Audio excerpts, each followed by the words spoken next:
Hola, estimados amigos y hermanos. Soy Alejandra Acuña del canal Vivir en la Divina Voluntad. En esta ocasión vamos a hablar de algunos criterios para discernir apariciones, mensajes, visiones, etcétera, verdaderas de las falsas. Este tema no es con ningún afán de juzgar a nadie ni de criticar a nadie, sino exclusivamente en la búsqueda de la verdad para aquellas almas que quieren vivir su vida de fe en la verdad, es decir, en Dios y en la voluntad de Dios, también en este punto, en estos puntos que vamos a ver. Para empezar, pues tengamos claro, los católicos, pues en qué se apoya nuestra fe. Nuestra fe se apoya en la revelación pública que está contenida en todas las Sagradas Escrituras, Antiguo Testamento y Nuevo Testamento, que es el culmen de la revelación, porque es Dios mismo que viene y se revela en nuestro Señor Jesucristo. Cuando hablamos de que toda la revelación, el culmen, ya está en Jesucristo, fíjense bien, no solo es en sus palabras, en sus enseñanzas, sino en toda su vida, desde su encarnación, infancia, vida oculta, vida pública, pasión, muerte y resurrección y ascensión al cielo. También en todas sus virtudes, en todos sus actos, sus actitudes, sus ejemplos, sus oraciones, en fin, todo lo que es nuestro Señor Jesucristo. Eso es revelación de Dios para toda la humanidad. Él ya nos demostró, o sea, esta revelación es totalmente razonable, porque Él nos demostró con pruebas que Él era Dios. Entonces, todo lo que Él nos enseña, nos propone, pues es verdad, porque Él es Dios.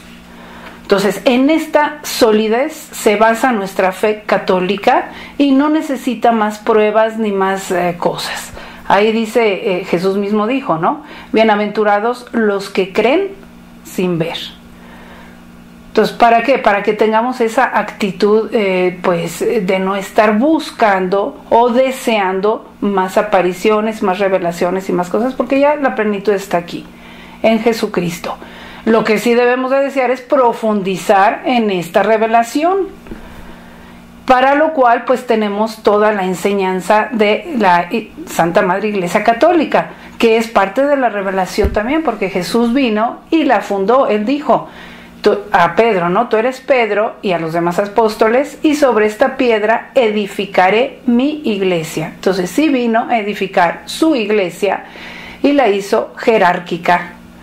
Bueno, todo, y en ella depositó todo, le dio el poder a los pastores, pues de guiar a las ovejas. Y claro, para lo cual tienen que estar todos en unidad. En fin, todo esto es parte de la revelación. Nuestro Señor, aparte, es en su bondad y en su misericordia, también ha mandado, pues, a veces revelaciones privadas, es verdad. Bueno, ¿cuál es la función de las revelaciones privadas? Hay que tenerla clara. Voy a tomar esta cita de este documento pontificio de la Congregación para la Doctrina de la Fe, cuando sacó el mensaje sobre el tercer secreto de Fátima. Se llama Las Revelaciones de la Virgen de Fátima. Aquí el Papa Benedicto XVI cita al Catecismo de la Iglesia Católica diciendo: a lo largo de los siglos ha habido revelaciones llamadas privadas, algunas de las cuales han sido reconocidas por la autoridad de la Iglesia.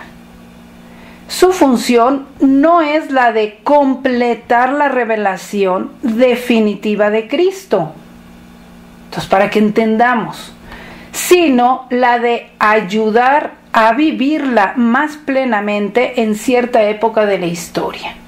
o sea, a comprenderla mejor en algún aspecto y a vivirla pues más plenamente, pues digamos actualizada en las diferentes épocas de la Iglesia. En esta línea de las revelaciones privadas, debemos tener presente que pueden tener, o sea, bueno, son de Dios, pues, pero también el demonio puede actuar y tratar de imitar a Dios para confundir a todos, a los fieles. Entonces pueden tener también origen preternatural, no solo sobrenatural de Dios, sino preternatural, es decir, del demonio, o incluso también natural, es decir, ser simplemente imaginaciones de las personas o incluso engaños. Entonces vamos a ir analizando, por eso, miren, por eso es tan necesario discernir, porque podemos caer en el engaño, y el demonio no es que ande pues perdiendo el tiempo. El demonio está muy activo tratando de confundir a los fieles, sobre todo a los fieles pues que están más involucrados en su vida cristiana, pues los va a confundir con este tipo de cosas, o por lo menos nos va a intentar confundir. Hay otro documento que sacó la Iglesia que se llama Normas sobre el modo de proceder en el discernimiento de presuntas apariciones y revelaciones, del 25 de febrero de 1978. Me voy a basar en este documento para tomar algunos de los criterios y analizarlos rápidamente. También en este documento dice que el primero y el que tiene la legítima responsabilidad de discernir y de juzgar este tipo de fenómenos es el obispo del lugar, el ordinario, el que tiene la autoridad en esa diócesis. Entonces tengamos esto claro, no nos toca juzgar, bueno, a los fieles, a algunos sacerdotes, bueno, ni siquiera a toda una opinión pública, no, le toca al obispo del lugar. Entonces, cuando oigamos este tipo de cosas, tenemos que ver qué dice el obispo del lugar, si están siendo estudiadas, o si ya se pronunció, pues atenernos a lo que ya se pronunció.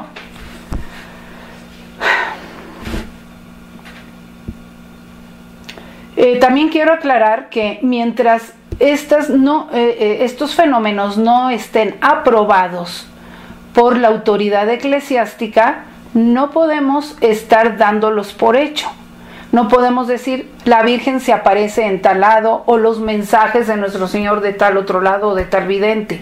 Debemos de decir los presuntos mensajes, las supuestas apariciones, porque si no, pues ya estamos nosotros dando por hecho algo que no nos toca juzgar, nos estamos adelantando al juicio de la Iglesia, ¿sí? Entonces hay que tener mucho cuidado también con el lenguaje que usamos.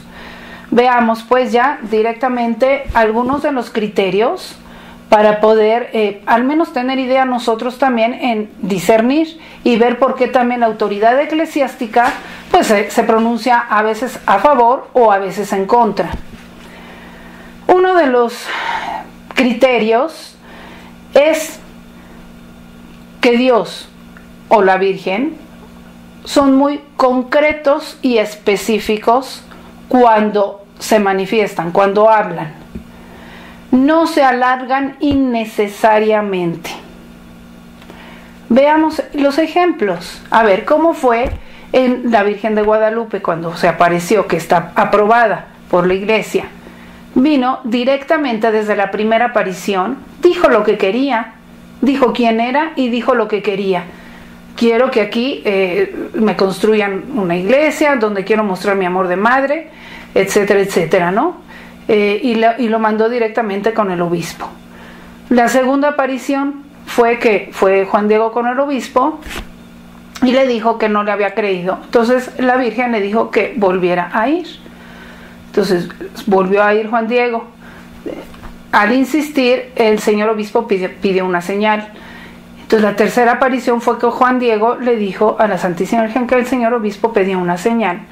La cuarta aparición fue precisamente para darle la señal. Y ya, o sea, ahí se terminaron las apariciones de la Virgen de Guadalupe, muy concretas, directas y al grano. Otra aparición verdadera, la de Lourdes. ¿Cuántas veces se apareció a Bernardita? 18 veces. Las de Fátima, también aprobadas por la Iglesia, 6 veces. 6 veces. Entonces, veamos, este es uno de los criterios. Tienen que ser muy concretas, directo y al grano. ¿Qué pasa con Garabandal? Pues más de 2000 veces. Entonces ya aquí no entra dentro de este criterio. Y ya no digamos Medjugorje. Sí, llevan, bueno, muchas más miles de apariciones. ¿Y qué dicen? Los mensajes no son concretos, ni van en un orden creciente, ni llevan nada. O sea, en resumen, repiten lo mismo que ya he sabido en la Iglesia. No aportan pues ninguna actualización ni ninguna comprensión nueva a la revelación. Otro punto concreto es que Dios y la Virgen escogen testigos veraces, sinceros, que dicen, que hablan con la verdad, que no se contradicen, ¿sí? Lo sabemos. A ver, analicemos lo mismo. En Juan Diego, Bernardita de Lourdes y los 3 niños de Fátima, cuando los interrogaban, eran muy concretos y decían siempre la verdad. O sea, dijeron siempre lo mismo, nunca se contradijeron. Cuando tuvieron pruebas, ahí está por ejemplo Juan Diego, que no se le creía, bueno, hasta lloraba pues de que no le creían. Bernardita, que la amenazaron con meterla a la cárcel y con otras, con castigos, aún con la autoridad civil, no se desdijo, no se movió de ahí y siguió firme. Los niños de Fátima también, incluso intervino la autoridad civil, los cogieron, los metieron a la prisión y los amenazaron con pues martirizarlos, y se mantuvieron firmes. Entonces decían la verdad. En cambio, en Garabandal, cuando el obispo interrogó a las niñas, está en los documentos. Luego les voy a dar las ligas para todos estos documentos. No me lo estoy inventando. Estoy basándome en los documentos de la iglesia, del obispo, del lugar. Entonces dice que pues ellas negaron haber visto algo. O sea, no habían visto nada. Entonces ahí ya hubo una mentira, ¿no? O las niñas mintieron a la gente diciendo que habían visto a la Virgen y al Arcángel San Miguel, o le mintieron al arzobispo. O sea, en cualquier manera, pues hubo unas mentiras en una materia pues tan delicada. Entonces, ¿qué credibilidad pueden tener? ¿O qué credibilidad podemos nosotros darles? Y Dios no se sirve de testigos así. Y en Medjugorje también el obispo, en los documentos del obispo, está que aún bajo juramento, cuando el obispo los interrogó, al principio, aún bajo juramento, estaban diciendo mentiras y el obispo les tenía que decir, oye, pero estás bajo juramento, ¿es verdad que hiciste eso? Ah, no, disculpe, no es verdad, hice lo de más allá. Entonces, ¿qué credibilidad pueden tener si desde el principio mintieron aún al arzobispo también? Al obispo, perdón. Y así, durante todo el proceso de estas 2 supuestas apariciones, ha habido muchas contradicciones. Se dicen y se desdicen. Entonces, pues eso no merece ninguna credibilidad, porque lo de Dios sí es, sí son testigos fiables. Pongo estas 2 porque son las más, Garabandal y Medjugorje, porque son las más difundidas. Y son las que pues ya la iglesia ha dicho que no. Entonces, para que entendamos por qué. Pero hay muchas más. O sea, estos criterios son para que los vayan aplicando en lo demás. Otro de los criterios es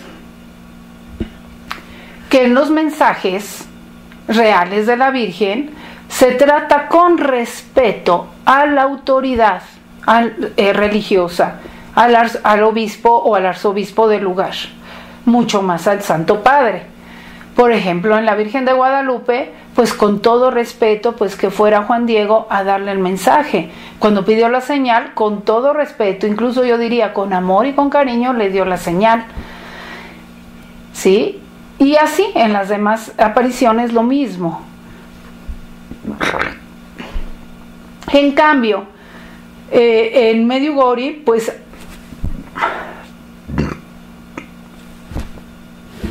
ha habido mensajes al obispo, pues de que es un lobo, de que es un Satanás, de que prácticamente que incitando a la desobediencia, incitando a no hacerle caso.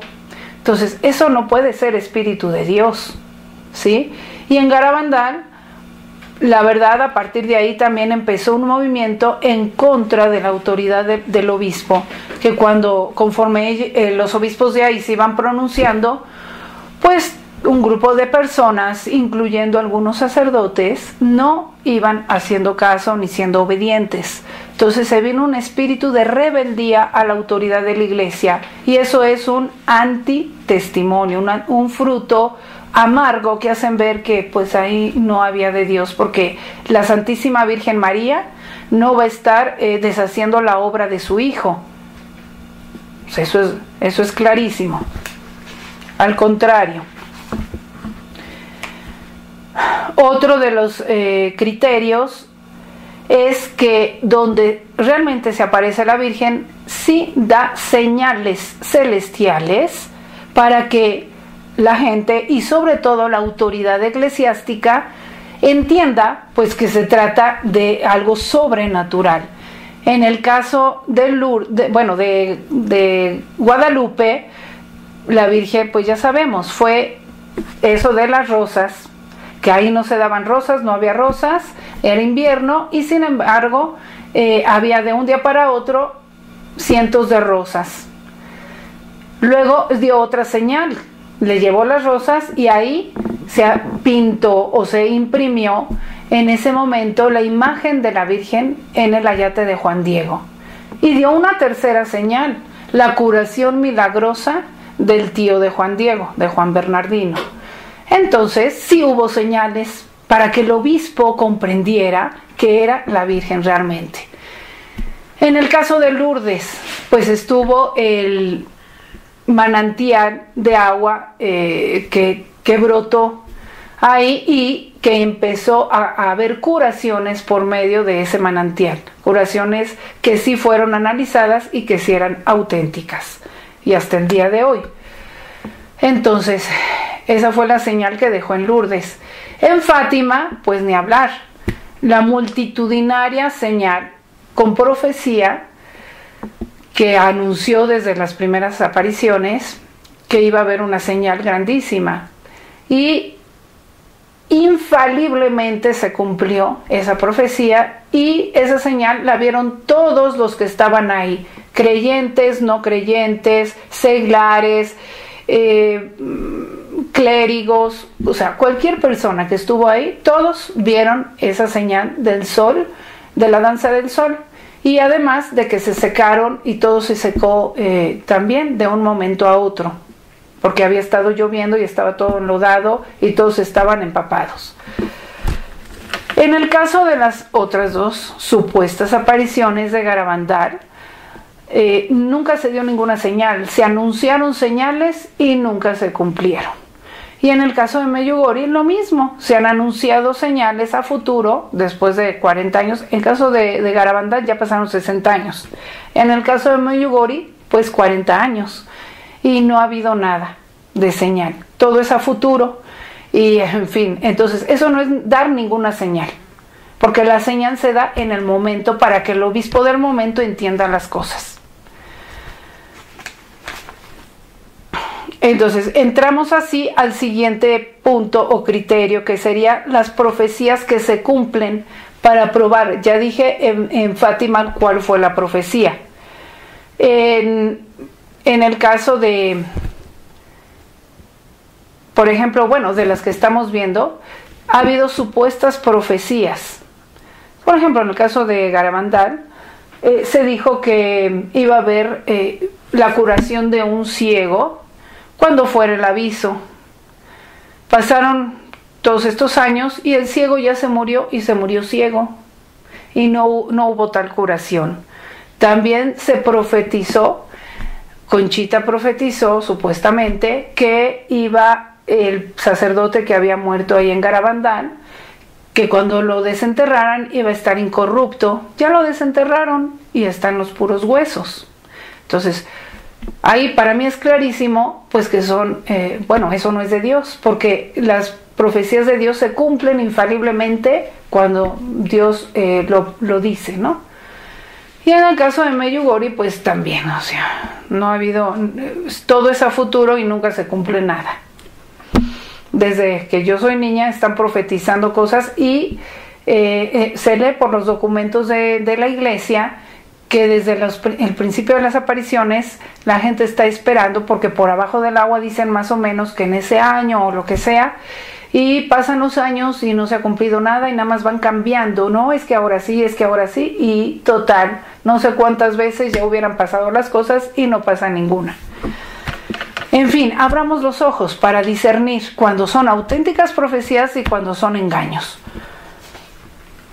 o inventos o como le quieran llamar.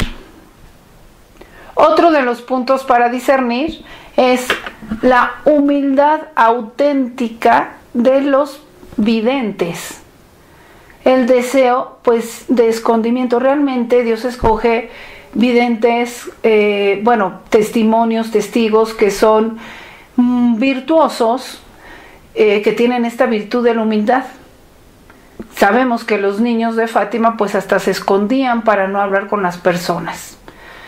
Y Lucía, que fue la que quedó, pues de todas maneras ella nunca fue protagonista. Ella en cuanto pudo le dijo al obispo que ella quería hacerse religiosa y se metió en un convento, y es más, se cambió el nombre y ni siquiera sus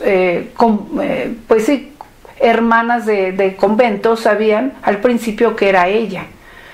¿Por qué? Porque quería vivir sin ningún protagonismo. Eso es el espíritu de humildad. Juan Diego lo mismo. Se dedicó a vivir atendiendo el santuario de Guadalupe como el más humilde siervo, servidor, que hacía la limpieza de ahí, sin protagonismos. Bernardita sabemos que también, ¿verdad? Al final se metió en un convento y tampoco le gustaba estar hablando al público. ¿Y qué vemos ahora con los otros supuestos videntes? Pues que ellos viajan por todo el mundo a veces, dando conferencias, pues sí, hasta teniendo apariciones en público, como si fuera un gran espectáculo, sin ningún pudor espiritual. ¿Sí? Eso no es señal de Dios.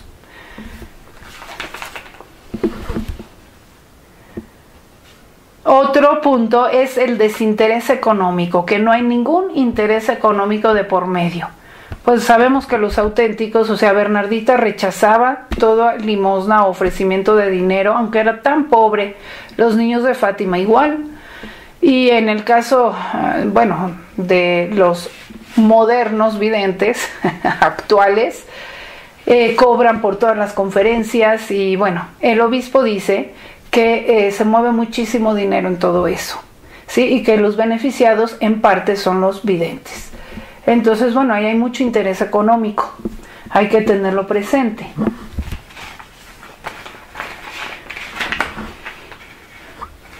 Otro punto es que el mensaje o los mensajes que supuestamente se dan ahí no deben oponerse para nada a la fe y a la moral, a todo ese depósito de la revelación pública. Es más, deben, como ya vimos, ayudar a una mejor comprensión y a una mejor vivencia de la misma revelación, porque qué caso tiene que venga o que haya este hecho extraordinario de que hable la Santísima Virgen y hable para nada, para decir lo mismo que ya está dicho y que ya se sabe, y que es común, y que es doctrina, común de la Iglesia. Entonces, la Virgen María no vendría del cielo para repetir lo mismo que ya es sabido. Entonces, tiene que haber, algo de aportación. Y en el caso de algunas apariciones, sí se les notan, por ejemplo, en el caso de Garabandal, El obispo dijo que no había nada contra la fe, es verdad, pero que era doctrina común y corriente de la iglesia, que nada más estaba repitiendo. En el caso de Medjugorje sí ha habido algunas cosas que van contra afirmaciones pues de nuestra fe, como decir que todas las religiones son iguales y algunas otras cosillas. Entonces, en los documentos del obispo ahí se puede analizar todos esos puntos. Hay que tener cuidado.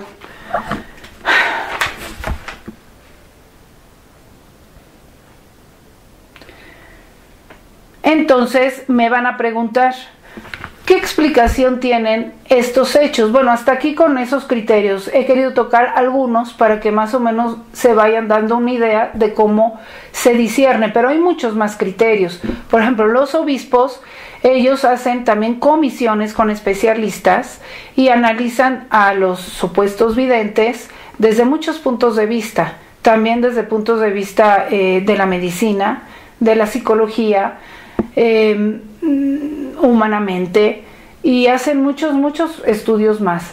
En cuanto a estudios teológicos también los hacen del mensaje y de todo.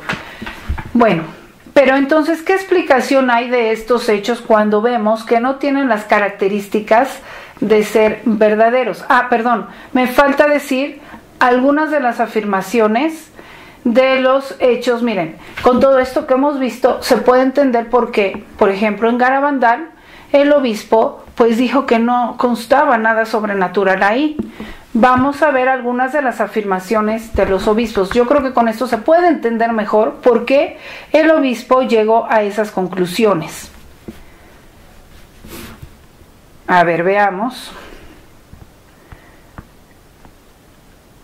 Por ejemplo, esto es un documento, no es de los primeros, sino uno ya posterior, cuando ya habían terminado los supuestos acontecimientos. En 1967, 17 de marzo de 1967, del obispo Monseñor Puchol. Él dice que le volvió a tomar,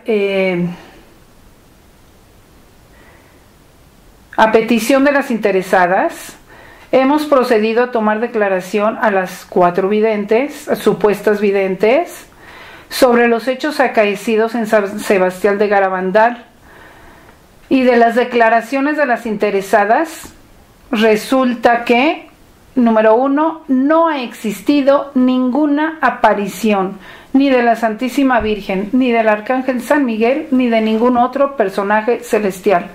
Eso es lo que declararon las niñas al obispo. Segundo, que no ha habido ningún mensaje. Tercero, que todos los hechos sucedidos en dicha localidad tienen explicación natural.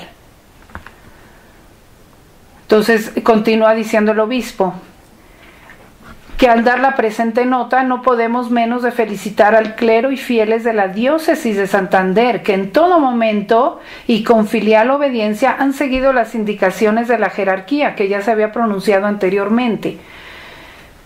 Pero lamentamos que este ejemplo no haya sido seguido por otras personas que han sembrado con su imprudente conducta la confusión y la desconfianza hacia la jerarquía. Vean, de ahí viene eso de confusión y no confiar en la jerarquía, impidiendo con una tremenda presión social que lo que había comenzado como un inocente juego de niñas pudiera desvanecerlo sus mismas autoras.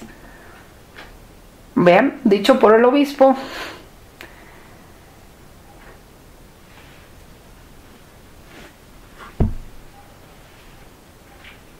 Y hay más, pues, nada más que estoy resumiendo, ¿no? Un poquito. También dice que pues estaban prohibidas, bueno, están prohibidas todas las peregrinaciones y toda la difusión de estos hechos. Y los que obran contrario, pues están en contradicción con la jerarquía de la iglesia. O sea, en pocas palabras, están desobedeciendo. Está prohibida a los sacerdotes toda intervención tanto participando y colaborando activamente en el desarrollo de los hechos, cuanto en la forma de simple presencia como espectadores. Bueno, etcétera, ¿no? Se ruega a los fieles cristianos que se abstengan de fomentar con su presencia en San Sebastián de Garabandal todos esos hechos, ¿no? Y así, entonces también va para nosotros, debemos de abstenernos, eso manda la Iglesia, el obispo de ahí. Es muy de lamentar, por el contrario, la obstinación con que algunos se empeñan en promover campañas publicitarias dentro y fuera de España y erigir centros de Garabandal, etcétera, ¿no? Todo ello entraña una rebelde contradicción con el sentir de la Iglesia y es claro contrasigno de la pretendida sobrenatural de dichos sucesos en San Sebastián de Garabandal. Y se salva la buena fe de quienes, ignorando las disposiciones de la jerarquía, acudan a dicho lugar. O sea, mientras uno está ignorante de todas estas disposiciones, bueno, pues no es mala fe. Pero hay que informarnos para no estar en ignorancia y no estar en el error y salir pues de esa ignorancia. Bueno, esto fue de un documento de 68. Aquí mismo, en lo de Garabandal, la Santa Sede luego escribió algunas notas. Voy a leer una.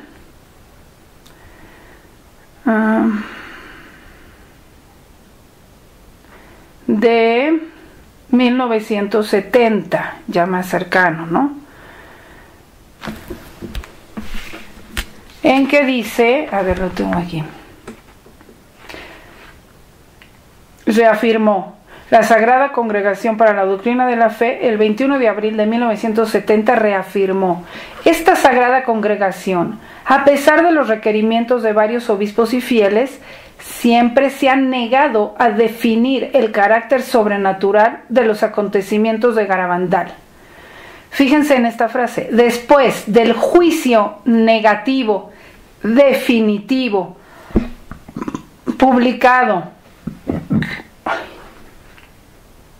por la Curia de Santander, esta Sagrada Congregación, he hecho un atento examen de los expedientes remitidos a esta oficina, ha alabado frecuentemente la prudencia que caracterizó al método seguido en el análisis y aún ha decidido dejar la responsabilidad directa del asunto al ordinario local. O sea, sigue teniendo la autoridad, no la Santa Sede en esto, no, sino al obispo del lugar. Pero él ya emitió, fíjense bien, porque me han comentado que dicen que no se ha cerrado el caso. Aquí dice la Santa Sede, después del juicio negativo, definitivo. Entonces ya es un juicio definitivo y fue negativo, no hubo cosa sobrenatural ahí. Entonces la Santa Sede ha afirmado siempre que las conclusiones y las resoluciones del obispo de Santander son norma suficientemente segura para el pueblo cristiano y orientación para los obispos, en orden a disuadir al pueblo de participar y de estar en todo esto de Garabandal, ¿no? O relacionados con estos hechos. Los promotores del movimiento de Garabandal, que están en contradicción con la jerarquía, han tratado de minimizar las decisiones del obispo y la jurisdicción del obispo de Santander. Siempre dicen que no, que ya pasó todo al Vaticano. No, sigue estando con el obispo dicho por la Santa Sede. Y él ya fue definitivo su juicio. Y la Santa Sede, el Vaticano, respeta ese juicio definitivo negativo. Y entonces dice, la Santa Sede deplora el hecho de que ciertas personas o instituciones persistan en fomentar el movimiento en manifiesta contradicción con las disposiciones de la autoridad eclesiástica, sembrando con ello la confusión en el pueblo. Entonces está clarísimo, hermanos, no nos confundamos, que no nos confundan. Y luego hubo todavía otra carta más recientemente, del obispo de Santander al obispo de Fátima, aclarando y declarando que se impulsó todavía otro estudio más profundo, ya más recientemente, y la conclusión del estudio coincide con el dictamen anterior de todos los obispos y da la cuestión por terminada, reafirmando y haciendo suyas las decisiones de todos sus demás antecesores obispos. Entonces, ¿qué significa esto?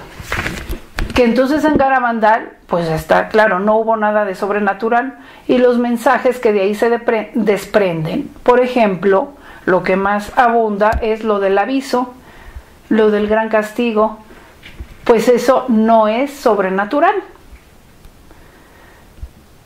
De ahí vienen todos los demás que ahora dicen que va a haber un aviso y todo, se desprenden desde ahí. Antes de eso, por ejemplo, en Fátima, no dijo la Virgen absolutamente nada de eso.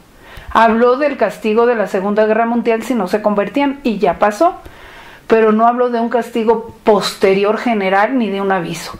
Entonces eso ya fueron pues inventos acá de Garabandal. En cuanto a Medjugorje, solo les voy a leer pues la determinación que está. El arzobispo del lugar pues determinó que no había, o sea, no constaba la sobrenaturalidad de eso. Y luego se pasó a la Conferencia Episcopal Yugoslava. Y en noviembre de 2013, el cardenal Gerhard Müller,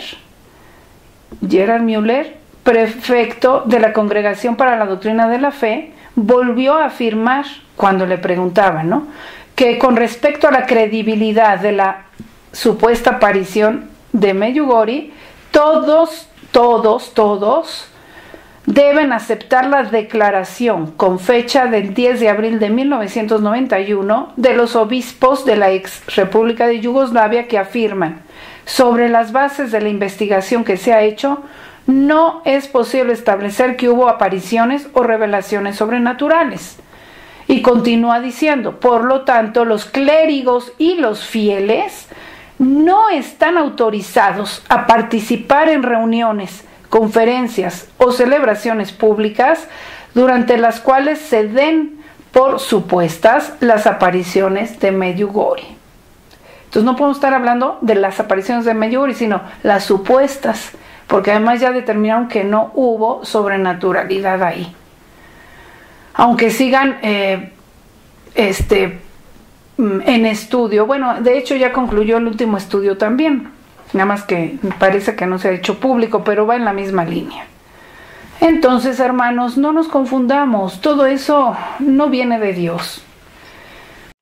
Como les digo, bueno, para los que quieran analizar más todas estas cuestiones, repito, les voy a dejar en la descripción de este video las ligas a todos estos documentos que vienen en sitios oficiales, para que el que quiera lo pueda pues analizar. Entonces, ¿qué explicación hay de estos fenómenos que ya han sido, bueno, por ejemplo, los que han sido ya declarados por la Iglesia como no sobrenaturales? ¿Qué explicaciones podemos dar?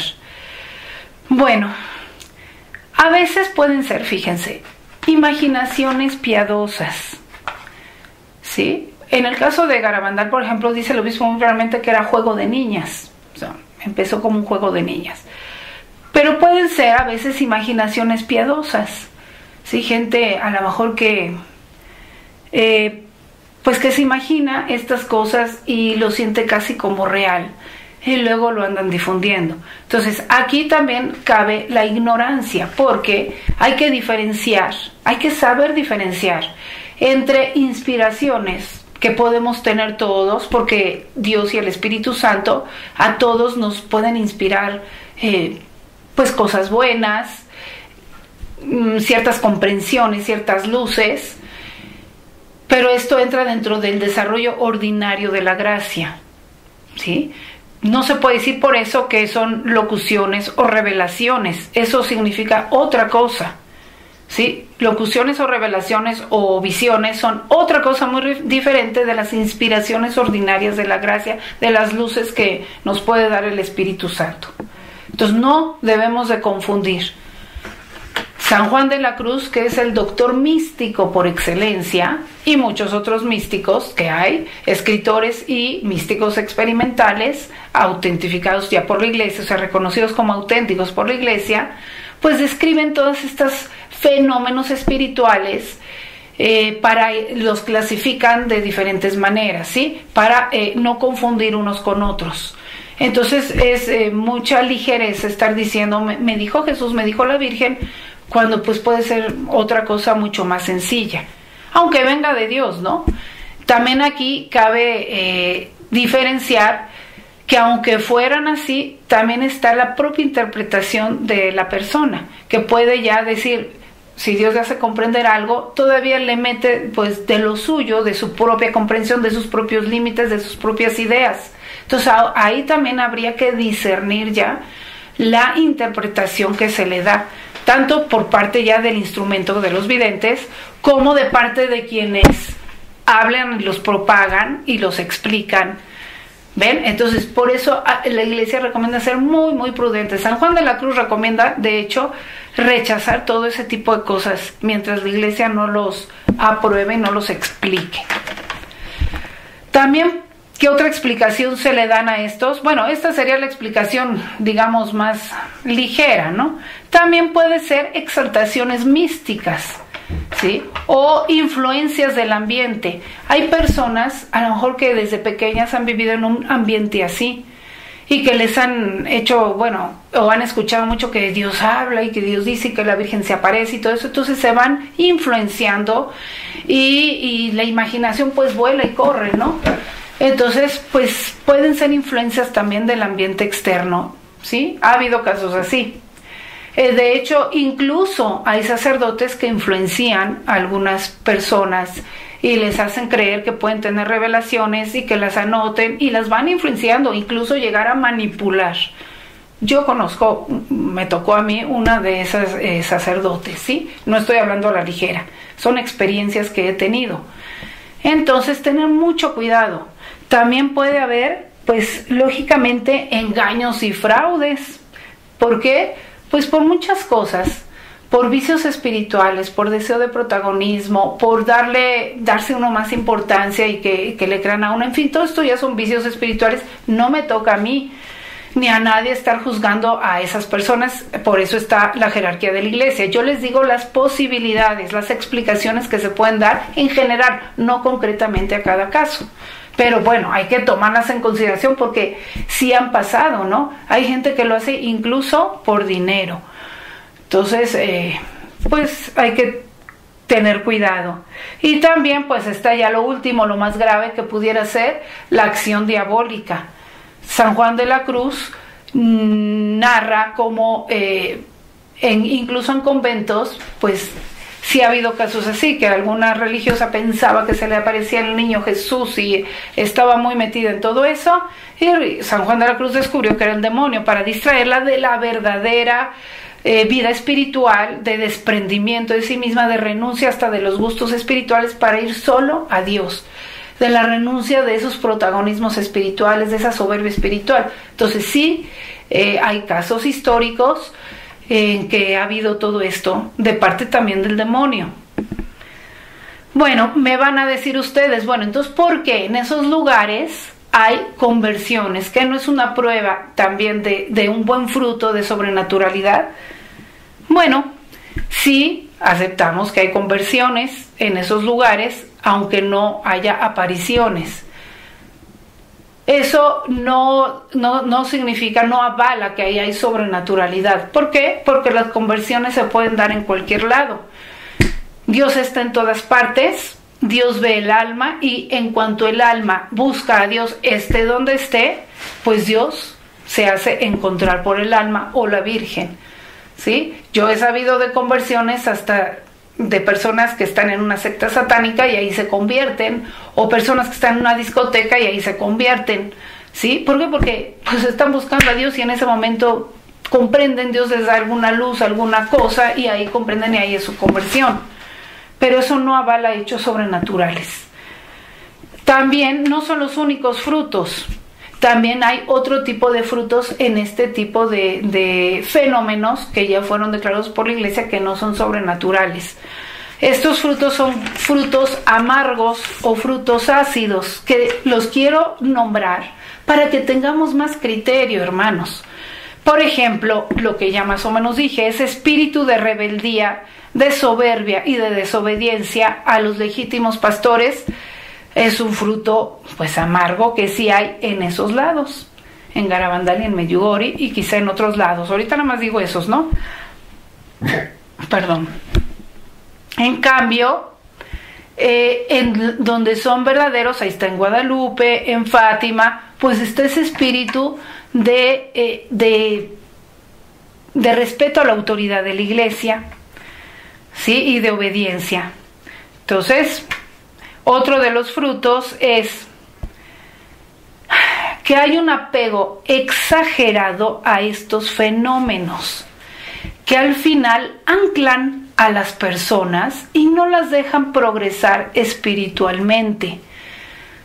Entonces, por desgracia, se apegan tanto a esto que de verdad cuando uno les dice un poquito, a lo mejor no son de Dios, fíjate lo que dijo la Iglesia, están muy, muy apegados y no aceptan razonar y buscar a veces la verdad, ¿sí? Y se quedan con esas prácticas que ahí aprendieron y no van más allá precisamente a profundizar más la revelación pública, a ver, conocer más a nuestro Señor Jesucristo, toda la doctrina católica, toda la moral católica, cómo hacerlo vida, crecer en todas las virtudes, etcétera, etcétera, ¿no? Eso sería pues una orientación correcta. Y en cambio ahí se quedan solo con las devociones que les dicen que tienen que hacer a tal hora y a tal hora y tantas veces, y ahí están, y hay del que se oponga o no cree en ellas. Entonces sí como que se polarizan mucho, se fanatizan y eso les es estorbo muchas veces de un crecimiento espiritual sano. Y además pues estar juzgando al prójimo, a los que por algo, o sea, por todo esto no creemos y decimos que no hubo sobrenaturalidad ahí, pues creen que nosotros perdemos la fe o no creemos. Y no, nosotros no perdemos la fe, nuestra fe es la fe católica, como ya dije al principio, basada en la revelación pública. Entonces hay que diferenciar por eso, para no polarizarnos y pues llegar realmente al fanatismo. Ese es un fruto amargo. Otro sería que este tipo de supuestas apariciones se van mucho más por estar anunciando eventos apocalípticos de castigos que meten mucho temor, mucho miedo en las almas, preocupaciones, amenazas, inquietudes. A mí me han hablado, me han contactado personas que hasta se han enfermado por estar oyendo todo eso del aviso y del gran castigo y de todo lo que supuestamente se viene. Entonces, que se han enfermado de la presión, que se han enfermado de varias enfermedades del estómago también, de gastritis, etcétera, etcétera, ¿no? Y que están demasiado preocupados. Entonces, eso no es un fruto de Dios. Las revelaciones divinas dan paz, dan confianza en Dios, hacen crecer en el amor, ¿sí? Es todo lo contrario. Entonces, veamos también esos frutos. Otro, lo voy a decir también, otro fruto amargo es que hacen tomar malas decisiones. Por ejemplo, de vocación, por ejemplo, económicas, por ejemplo, de trabajo, por ejemplo, también de familiares. Entonces yo he sabido casos, se los digo porque he sabido casos desde que yo era niña. Sí, personas que a lo mejor dejan su trabajo porque ya va a venir todo y luego pasan los años y se arrepienten de haber dejado un buen trabajo y luego quieren conseguir otro y ya no lo consiguen. O hay personas que hacen donativos a este tipo de pseudovidentes y donativos hasta de casas, de terrenos, y luego pues resulta que no pasó nada y se quedaron sin su patrimonio familiar. Entonces son decisiones mal tomadas por estas presiones, ¿sí? Otras personas que, bueno, no piensan ya ni cuál es el estado al que Dios los llama, pues tomar vocación, no sé, o al sacerdocio, o a la vida religiosa, o al matrimonio, o a una vida consagrada, quizá laical, o sea, no se lo plantean porque como ya va a venir todo, mejor pues solamente me dedico a esas devociones, y pasan los años y pues se quedaron sin tomar una decisión vocacional. Y así, entonces, este tipo de presiones, de amenazas, de castigos, pueden llegar a hacer tomar malas decisiones. Otra cosa, otro punto es que deforman la idea de Dios, transformándolo en un Dios castigador del Antiguo Testamento o peor. Deforman la idea de la obra de Dios, de cómo obra Dios.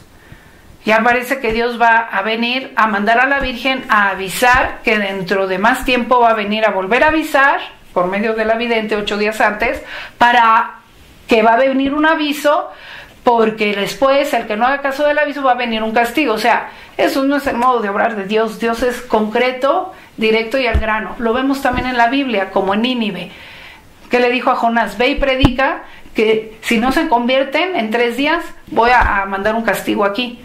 Y se convirtieron, ¿sí? No estuvo, ya se convirtieron, bueno, entonces dentro de 10 años se los voy a mandar, o dentro de 15 otra vez la amenaza, y dentro de 20 otra vez. No, es una vez, punto. No, se convirtieron, ya estuvo. No se convirtieron, como en el caso de Sodoma y Gomorra, pues les cayó y punto.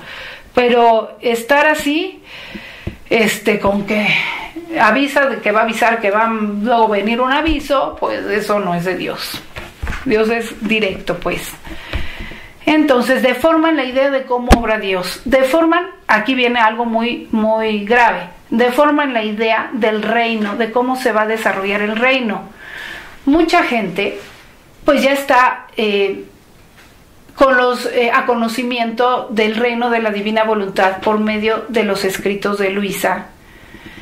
Y ahí nuestro Señor tampoco habla nada del aviso ni de un gran castigo. Sí, ya en el otro video, que aquí también les voy a poner la liga, les expliqué a qué se refieren esos castigos. A eventos naturales o a pecados pues que van teniendo sus consecuencias, y eso sí va a seguir habiendo, pero no a lo que están anunciando de un aviso general y de un castigo general, y después que va a venir el reino. Eso no, está deformando la idea del desarrollo del reino, porque el reino ya está aquí por medio de los escritos de Luisa para el que lo quiera.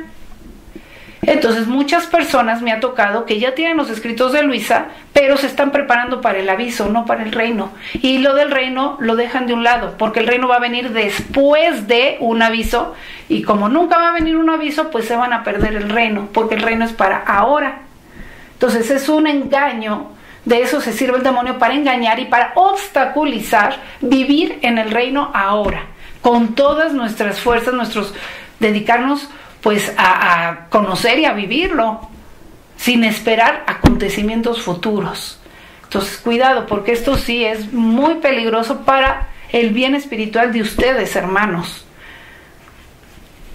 y de los demás hermanos, porque imagínense estar predicando así. Pues entonces mucha gente sí llega al conocimiento de Luisa, pero lo deja de un ladito mientras reza todas las demás devociones para prepararse a todo lo supuesto que va a venir, y pues dejan el reino a un lado. Pues bien, ¿qué tiene que ver todo esto con la divina voluntad? Me van a preguntar. Pues varias cosas. Primero, pues que debemos de estar en la verdad, para poder vivir en la divina voluntad plenamente. Debemos estar precisamente en esa voluntad de Dios, cumpliendo esa voluntad de Dios en todo, también en estos puntos que ya se manifestó por medio de la autoridad eclesiástica pues de cada lugar. Y también en este punto nos va a servir para analizar a Luisa en dónde está, con estos mismos criterios. Y veamos, para que veamos que Luisa, pues, no es una de esas videntes que dicen recibir mensajes apocalípticos. No, casi siempre catastróficos, ¿no? No, Luisa es un alma mística seria, que lleva una vida espiritual seria, al estilo de San Juan de la Cruz, de Santa Teresa de Ávila y de todos los místicos, que lleva toda una secuencia de camino espiritual, de preparación para la unión con Dios, y luego una vez unida, purificada, su voluntad humana se une con la divina, y todo lo que puede hacer unida su voluntad humana a la divina. Sí, eso es Luisa. Entonces, vamos a ver.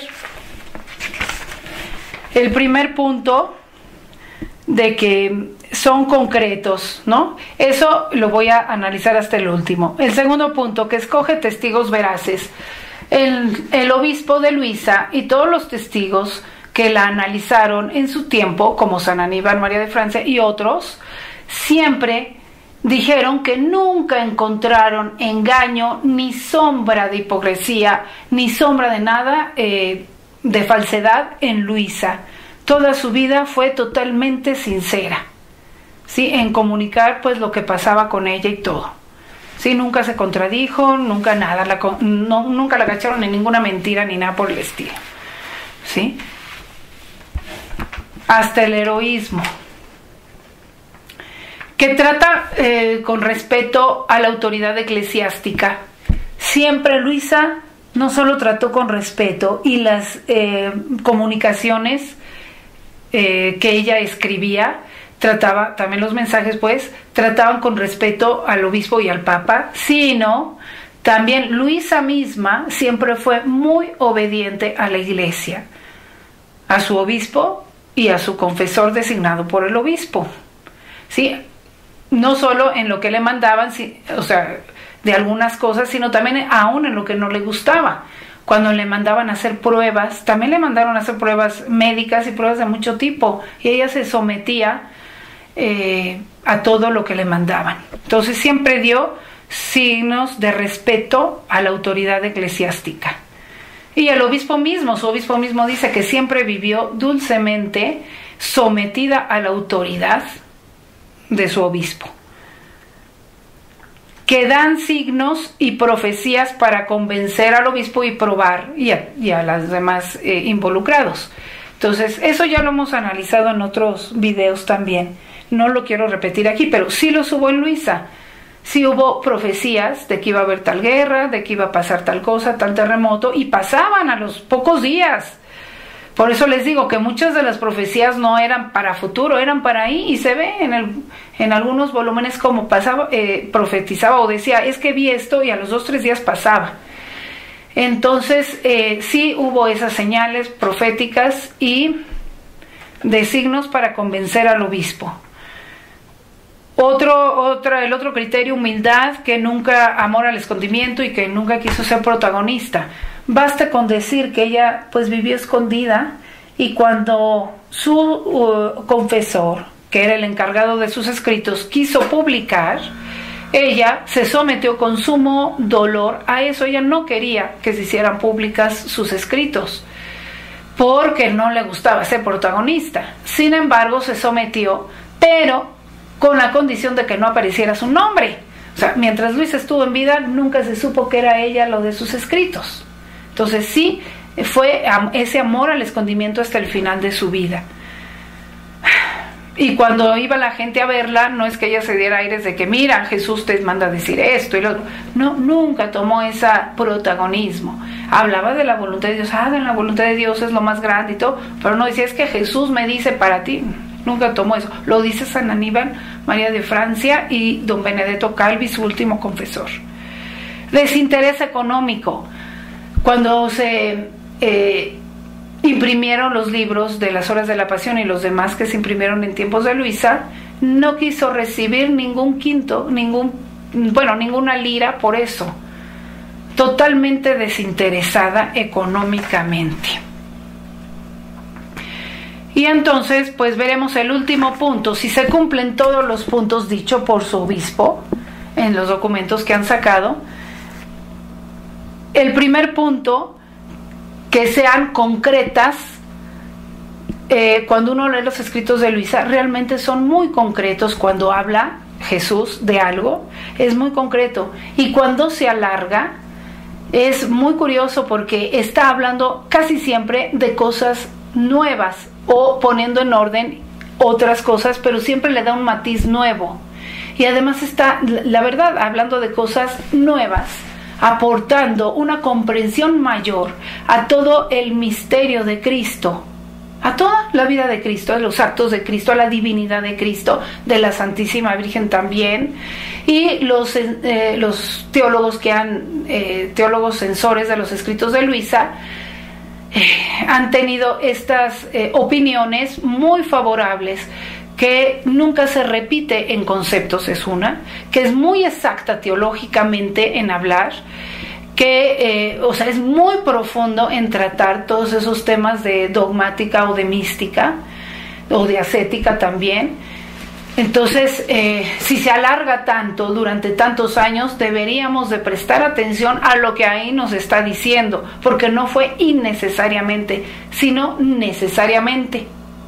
Por eso es tan grande lo de Luisa Picarreta, porque cumple con todas las señales de una de una manifestación totalmente celestial y sobrenatural.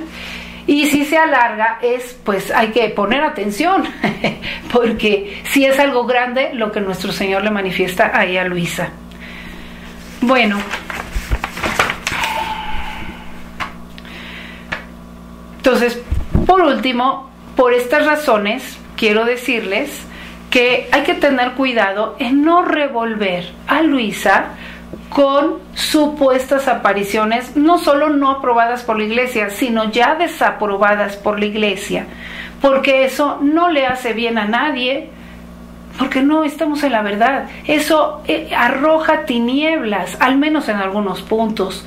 Eso arroja tinieblas a las almas. Eso arroja también tinieblas a Luisa. A ver, algunos obispos que pueden pensar, Luisa es igual que esos de Garabandal y de Medjugorje, y no, le estamos encasillando en algo que no es Luisa a los ojos de la Iglesia, al estarla difundiendo juntamente con eso. Así pues, miren, aunque Dios, fíjense cómo es Dios de tan bondadoso, quizá algunos de ustedes, pues en alguna época les haya hecho bien o les haya ayudado a su conversión, o no sé, alguna de esas pseudoapariciones. Bueno, Dios es tan bueno que aún de eso se ha servido, pero hay que irlo dejando de un lado y seguir caminando por la verdad para seguir avanzando sin apegos a ese tipo de cosas, ¿sí? Y como les digo, los que propagan, pues también tener ya de ahora en adelante cuidado de no revolver a Luisa con ese tipo de cosas, porque no le hacemos un favor. Bueno, quiero concluir con esta cita de nuestro Señor a Luisa, recordándola, porque ya se ha dicho, ¿no? En el volumen 20 le dice a Luisa: no hay amenazas en estas manifestaciones, ni miedo. Si alguna cosa de temor hay, es para quien quiera permanecer en el laberinto de la voluntad humana. Pero en todo lo demás de estas manifestaciones no se ve más que el eco y el lenguaje de la patria celestial. O sea, son verdades celestiales. El bálsamo de allá arriba que santifica, diviniza y da la garantía de la felicidad que solamente reina en la patria bienaventurada. Por eso el arzobispo de Trani, Monseñor Leonardo d'Ascenso, en su comunicado número 4 sobre la sierva de Dios Luisa Picarreta, en el 4 de marzo de 2020, también dice más o menos lo mismo. Dice: la divina voluntad es una llamada misericordiosa del Padre Celestial dirigida a la libertad de los hombres, a la libre voluntad de los hombres y mujeres de nuestro tiempo. Nunca una amenaza que se lanza contra el mundo corrompido por el pecado. Entonces, en este canal, los que estamos en este canal, vamos en esta línea de la Iglesia. Reiteramos nuestra obediencia a la Iglesia en los puntos de Luisa, pero también en los puntos pues de esas supuestas apariciones. Aceptamos las apariciones que ya han sido aceptadas por la Iglesia, y las que ya han sido desaprobadas, pues las desaprobamos también nosotros y las rechazamos. Y los invito a los que quieran seguir profundizando más en lo de Luisa a suscribirse a nuestro canal y explorarlo. El canal se llama Vivir en la Divina Voluntad. Tenemos muchos videos ya subidos de muchos temas y que les pueden ayudar a la comprensión de los escritos de Luisa y de la espiritualidad del vivir en la Divina Voluntad. Bueno, que Dios los ilumine, hermanos, y los bendiga mucho y nos siga a todos haciendo crecer cada vez más en la comprensión de sus verdades divinas y en su vida divina hasta la plenitud.